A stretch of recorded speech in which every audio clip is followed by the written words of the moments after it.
Recently, TfL and the Mayor of London announced the final names for each of the London Overground lines, how it would look on the tube map and on the standalone Overground map. So I wanted to express my thoughts on it, and I wanted to speak how the Overground will be easier to navigate in the future. And one more thing, my thoughts are only just my opinion, so that doesn't mean you're wrong if you disagree with what I'm saying. If you disagree, that is totally fine, and I welcome your comments. So first off, the London Overground is a suburban rail network encircling the suburbs of London and serving its environs. This brand was created in 2007, taking over many Silverlink metro services, and is a part of the national rail network, despite the brand being under TfL jurisdiction. To date, the network has 113 stations and 6 lines.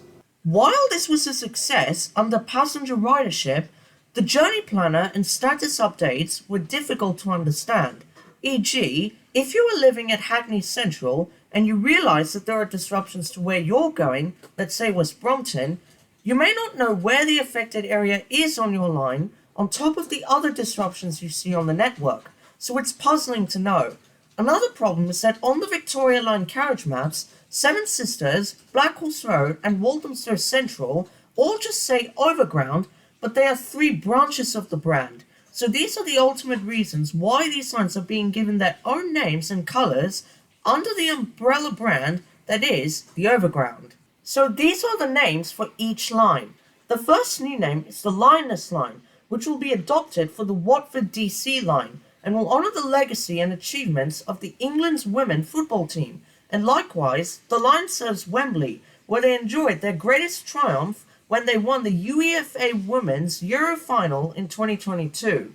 The Windrush line will be adopted for the East and South London lines, which run from Highbury and Islington via the Docklands to Clapham Junction, New Cross, Crystal Palace and West Croydon, and will recognise the contribution of the Windrush generation through which the line runs to the Caribbean communities of Dalston, Peckham and Croydon.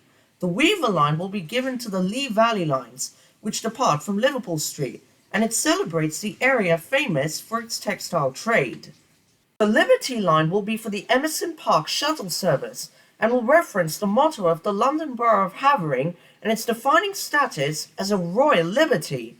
The Mildmay line will be adopted for the North and West London lines, and it will honour the work of the Mildmay NHS Hospital during the HIV/AIDS crisis. And finally, the Suffragette line. This will be adopted for the Gospel Oak to Barking Riverside line, and will honour the fight for women voting. So these are each of the new names for the Overground lines. But what are my thoughts on the scheme? So my first opinion is that I'm okay with them separating the Overground lines. I love the concept. It would make the lines on the map easier to read and to be distinguishable. But what nitpicks me is that why the DLR and trams don't have separate lines and names for their networks? Shouldn't they get the same treatment as the Overground? I don't know. We'll see. The colours. I like the colours for each of the lines. They're very vibrant and cast a perfect look on the names it reflects out of. But how they look on a standard tube map, well, it's just lame. All of the colours are unequivocally indistinguishable from the tube line's colours. I mean, sure, they have different RGB values, and that non-tube lines are marked with thin parallel lines, but how they contrast with most of the tube lines is baffling. When I first saw the map, I thought it was absolutely blurry to my own eyes. But I do like how each colour stands out on the standalone Overground map. It gives a different prospect on the current standalone map. The names. So from what I've heard, these names were chosen to celebrate and honour London's communities and their histories they present. I love some of these names, like Weaver and Windrush. They're so creative, and give an insight on where these events took place. Like some people would know Weaver would lean towards trade, or Windrush would lead to how the Caribbeans came to London, etc. But some other names are just very boring, although it doesn't give purpose to where it is. The Suffragette line is the main problem with this scheme. I always assumed that it was custom made and not based out of anything. The Daily Mail described that the name is, quote, deeply offensive, and I can't agree more on this, because it's named after terrorists who tried to plant bombs on trains to take the vote for women. What?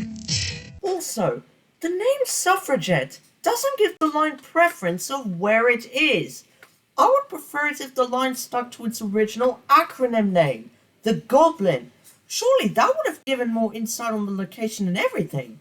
But it doesn't really bother me in the slightest, and these are all very fun names, but they just need improvement. Also, how will the announcements on board tube trains say the new names? Will they say, change here for the London Overground Mild Main Line, or just change here for the Mild Main Line? I don't know how they're going to replace the announcements, but we'll see in the future. Now let's talk about how I would have handled this scheme. I know that my proposal isn't perfect, but I will give it a try. So, I want to keep the colours the same for each line as originally planned. You can keep the standalone colours on the standalone overground map, but rather than having different overground line colours on the standard tube map, keep them as the same shade of stripy orange as there is on the current map. This will make it easier to know that orange is overground on the main tube map, and that you can alternate to the standalone overground map and know it's divided into separate lines with names. And speaking of names, I want the suffragette line to revert back to its acronym, the Goblin, even if the line doesn't terminate at Barking. I also want the Mild Main line to be changed to something more major, like the Olympic line, to honour the 2012 Olympics, or the Windrush line changed to the Brunel Docks line or something, to link up the Thames Tunnel and that the line partially goes through the docks. So that is my take on this. Is it perfect? No, but it will fix a lot of problems currently in place. Currently, the Mayor and Tfl are speculating that this change will be released in autumn 2024. So by then, we'll see how it turns out. I do hope you enjoyed this video. Please like and subscribe for more content, and see you next time.